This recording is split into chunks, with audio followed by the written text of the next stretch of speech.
Hi, I'm Dr. Faranak Kamangar, and welcome to the Future of Dermatology podcast. We're here to talk about the real science behind skin, the medical breakthroughs, the cosmetic innovations, and everything in between. We are back and so excited for today's episode. We are joined by none other than Dr. Jonathan Carp, who is a board-certified dermatologist in Florida. There is so much to talk about with Dr. Carp. Of course, he has, I'll go back a little bit. I had an episode once where we talked about the incretins, GLPs, and how we're starting to understand how this field will affect our hidradenitis patients or psoriasis patients and kind of that dermatometabolic junction. Then I learned from Dr. Carp that he has been actually doing this for decades. He even has specific patients coming to him for these lifestyle modifications with these disease processes. So I was so excited to have him here where he can give us all of this life advice and his actual experience. But then what elevated this so much more, I find he's the president of Miracle Noodles, which I love, and I've had at Whole Foods for forever. And then I find that he is the president, founder. So I just really wanted to hear that story as well, because I had no idea that was created by a fellow dermatologist. It makes it even better. But thank you for joining us, Dr. Carp. Yeah, my pleasure. And if you wanted to just give us a little, there's so much you've done, but a little background into how your practice came to be. Sure. Well, I finished residency in 2000. In 2004, I had a patient by the name of Karen who had discoid lupus. I had her on Imuran and prednisone, and I had her on just about everything you could think of. I was afraid I was going to kill her with the medicines that I had her on. Nothing was working. And we pretty much stopped everything. And she disappeared for maybe 2 or 3 months. And she came back and she was basically 98% clear. And it was really the most dramatic thing I'd ever seen in my life. And she did that through really a radical lifestyle and diet change. And I had never seen anything like that before. And with that came a stack of journal articles, books, some unscientific, some scientific, a whole host of different things. And I put it aside. And, just like a lot of us, we see things like that. And, a lot of us just put it aside. And, one of those, spontaneous, improvements with no explanation. But a couple months in, I brought that big stack home and went through it. And that pretty much changed my outlook on the impact that diet and lifestyle can have. A lot of our journal review articles, like, for example, JAD did one on psoriasis and diet. And a lot of the review articles that are included in those sorts of things are based on single changes, assessing supplements like omega-3s. But there aren't really many studies that have an integrated approach to changing everything. And a lot of these changes are probably synergistic. And we certainly know with the work of Dr. Gelfand at the University of Pennsylvania that the systemic effects of psoriasis, as an example, are a lot more significant than we ever really thought, and certainly during my training. And what I've seen is that people who undergo really significant lifestyle changes and diet changes really can have significant improvements that are really, really dramatic. And since that time, in 2004, I became obsessed, really, and was spending quite a bit of time reaching out to physicians that were helping people, some in the functional medicine space, some that went through, Dr. Weil's integrative program in Arizona. And the stories, are impressive, that there are a lot of things that can be reversed that maybe we don't have a general appreciation for because it hasn't been written up as extensively as possible. Since 2004, there's been a lot of labs that have there are innovative new labs that come out. There's gut testing protocol, different types of gut testing that's possible. And we're encouraged now, just to take the psoriasis example, and in the lecture in the podcast that you spoke of, that there are metrics that we should feel comfortable as dermatologists approaching, like insulin resistance, that you had mentioned in your podcast, and the reason why I reached out. I often have checked over the years since I had Karen, testing people's fasting insulin levels, because a lot of us don't understand, or we forget that insulin rises oftentimes way before, blood sugar in itself raises. The insulin does its best to correct blood sugar, and that rising insulin level and having higher levels of insulin is going to have profound metabolic effects, whether that be for acne or hidradenitis, and can lead us as dermatologists to be able to diagnose people with metabolic disease um, way before others. And this was one of the reasons that I was attracted to dermatology in the first place, whether it was a yeast infection, recurrent yeast infection, or tinea in the groin that was pointing to diabetes, or sudden growth of skin tags, which can also be a sign of hyperinsulinemia. And that, and I spent a lot of time sort of talking to all these doctors before I really felt comfortable, um, you know, coaching people in this sort of thing. And I remember sort of my first patient where I had this bodybuilder, 17-year-old, sort of huge guy. His father was a bodybuilder as well. And he had eczema since he was a kid, and pretty bad eczema. But it had gotten a lot worse, essentially since he's been becoming, training.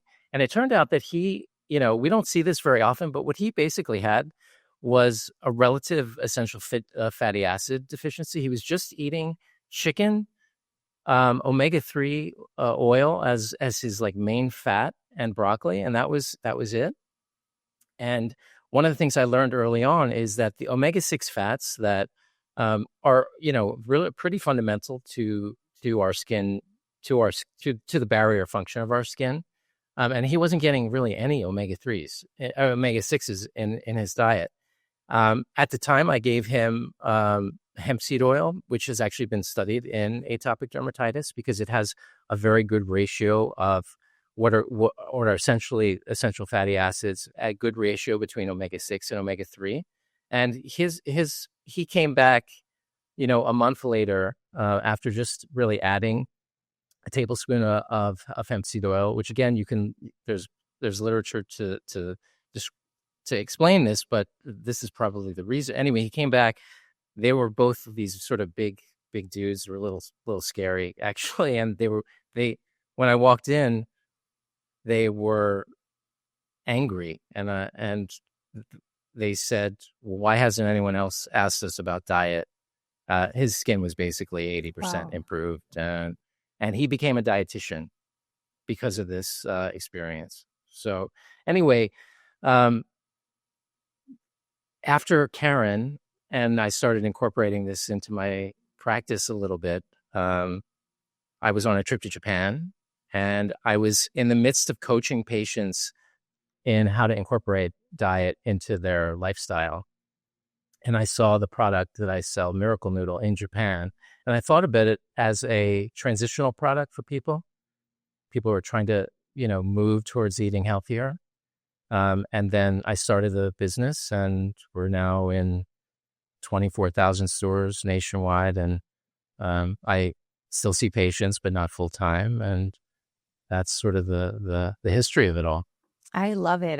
It's such an incredible, we could spend 5 hours talking about this, probably more, but that's incredible. And thank you for the patient anecdotes, because it really drives home because we know what it means to have a person on Imuran and this and that, and for them to have this component of diet and exercise, you're really leaving things on the table that could help them. And I feel like we're transitioning more towards understanding diet, even on a basic science level. We're understanding, okay, so there's that TNF receptor where we looked at that a lot for psoriasis, and then the insulin receptor is just right next to it, and there's common pathways there. Mm-hmm. So it's going more from, oh, well, this is just the other alternative kind of world to now, no, it's always been there. That insulin receptor has always been there. It didn't just That's true. just pop up. We're just kind of looking at a different angle It's at the basic science of it all too.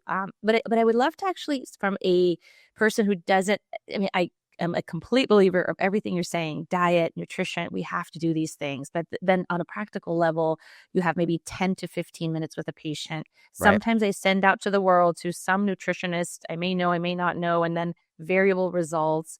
Maybe the nutritionist doesn't give them enough info, or maybe they do, and it's just really hard to change habits. What practical things would you say will actually get us to get people to the right place in the first step? That's more than 15 minutes with us. And then past that, what actually do you do to kind of change behavior?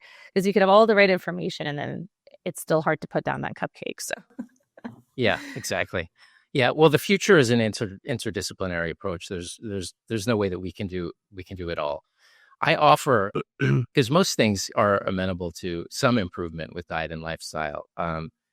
I offer it to everyone. Only 1 in 200 people I've counted are even interested in attempting to make lifestyle changes. And I spent a lot of years trying to learn how to teach people that. So it would be hard to integrate that into a 15-minute appointment. I am in a different situation because I do this sort of on consultation for people off my patient days. And when I have patients who are interested, which again is few and far between, I've had enough where I feel confident in the approach over since 2004 to be able to do that. But I don't have a whole lot of advice except to learn a little bit more, but also to start ordering labs. Start ordering. Whether it's a home IR or a fasting insulin. Be aware of metabolic disease as an example.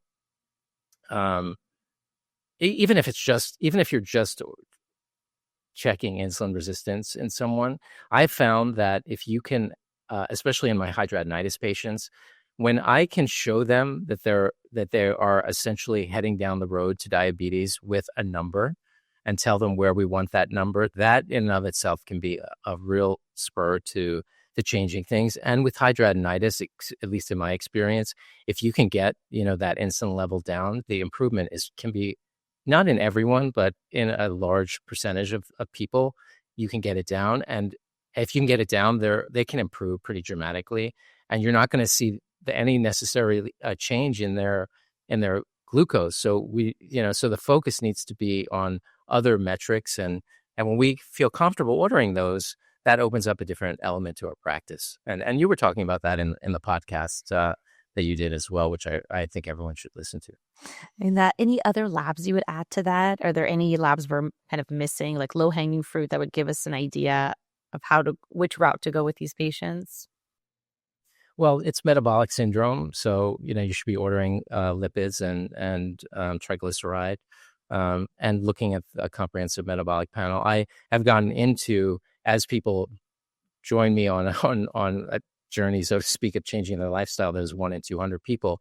I like to get what's called a multi-nutrient panel, which is at a private lab, which gives sort of a assessment of both fatty acids as well as vitamins and minerals. These are not covered by insurance. I like to do a gut microbiome test for some people because, we're now, there were doctors talking about the gut skin axis years ago.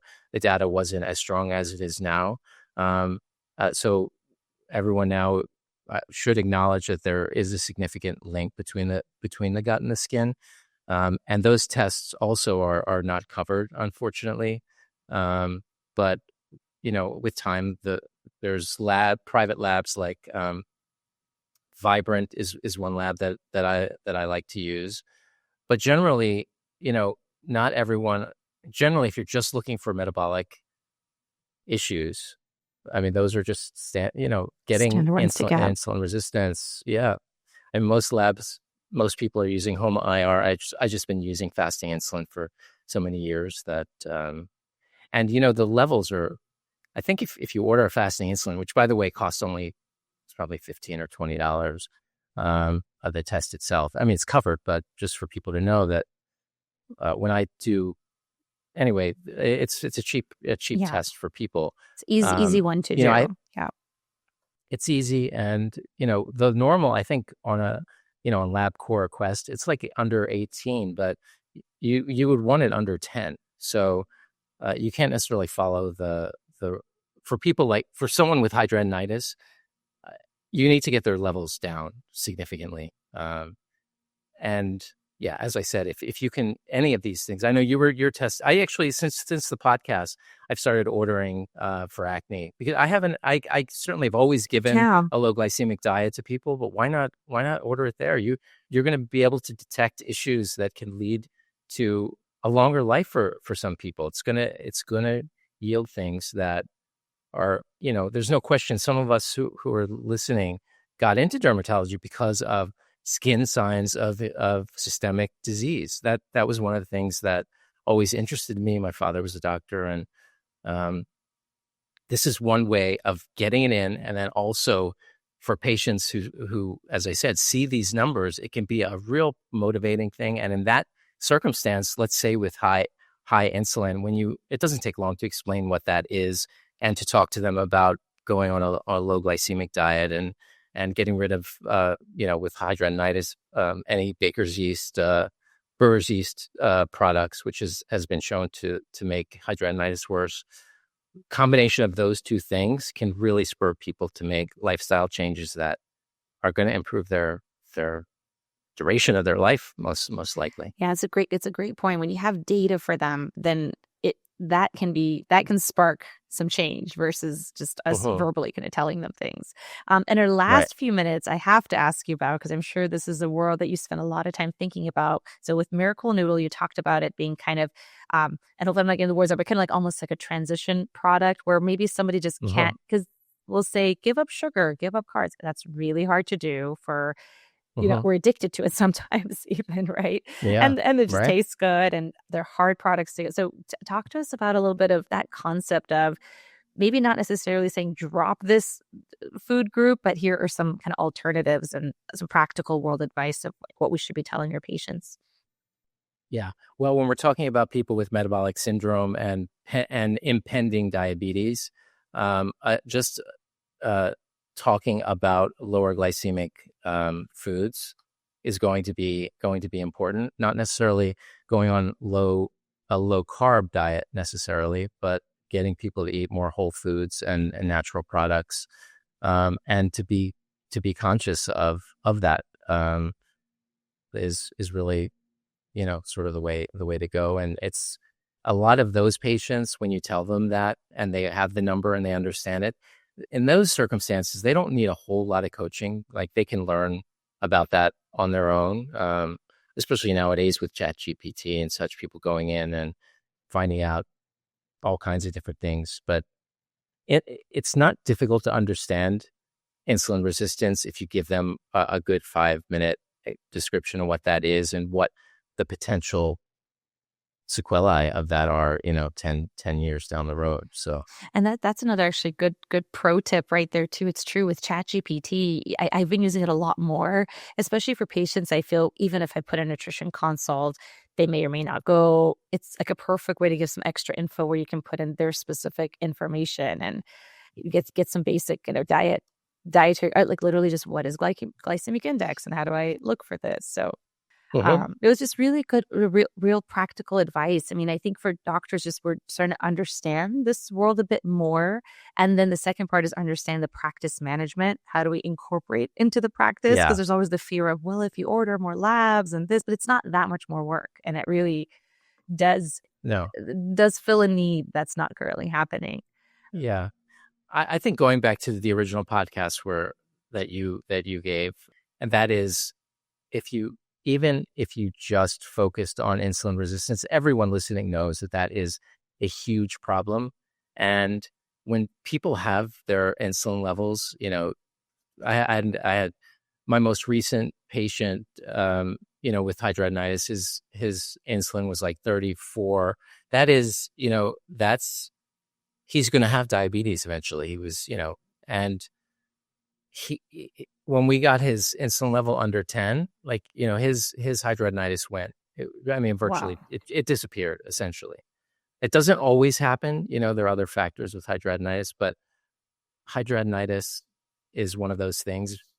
Anyway, the point being, I don't want to belabor it, is that if all of us just did some insulin resistance testing, whether that's home IR or fasting insulin, you've done your patients a great service. You really have, and you can send them back to their doctor, but you've just done something incredible. And let's not forget, there's an enormous number of skin conditions that are associated with insulin resistance. So that opportunity to detect that is really something as a community that I think we can be proud of incorporating and taking care of sort of the deeper part of someone's overall health. I totally agree with you. I think for me also, our ability to see what's underneath from just a skin exam is one of the things I love the most about dermatology. And in our last 30 seconds to minute here, we always ask at the end of our podcast, since it's the Future of Dermatology podcast, anything you're especially excited about for the future of dermatology, or any predictions in any of these facets? Well, we are going in. I see it in different directions, but that can be united. In other words, I think that the pace of new medicines and that impact is so tremendous that it can potentially lead us away from the lifestyle aspect, because what psoriasis patient, after being on a good biologic, really is going to want to make a total lifestyle overhaul to see improvement.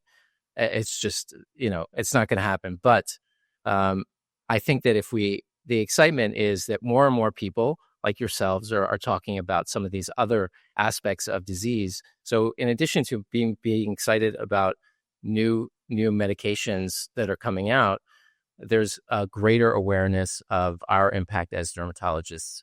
And I think, honestly, spearheaded initially with Dr. Gelfand's work with psoriasis, and